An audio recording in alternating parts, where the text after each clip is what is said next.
Now, we've been through a lot in terms of figuring out the criteria for evaluating arguments, and I think it's worth summarizing it before we go through a couple of examples.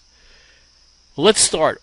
We've been talking about reconstructing an argument, and reconstructing an argument involves identifying the premises and conclusions and writing the argument in standard form. And we're going to do that in the course.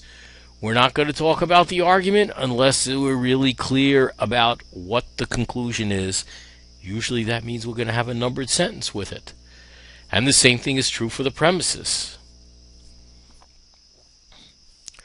Now, reconstructing the argument in this way helps us understand and evaluate the rational strength of the argument.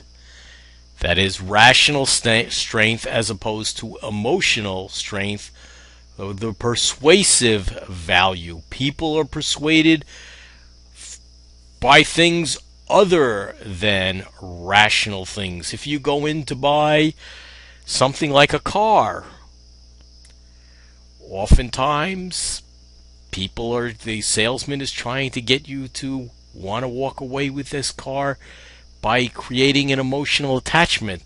That doesn't mean rationally it's the right decision for you to make, that the argument that he's making for buying that car is rational. And the rational strength of an argument is a function of two things. First one, logic, or the logical strength, you might say, which we're talking about there is the connection between the premises and the conclusion. Sometimes I talk about logical connectedness, which probably isn't a word in English, but it's been used in logic texts. So logic, the connection between the premises and the conclusion. And remember, the logic doesn't tell you anything about the truth of the premises or the truth of the conclusion, for that matter.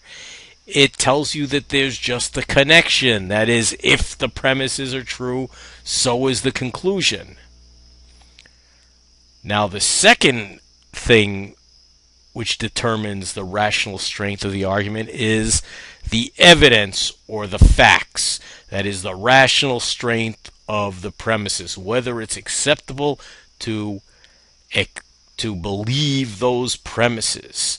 Because if we have true premises and we have a good connection between the premises and the conclusion, it doesn't leave us with much of an alternative.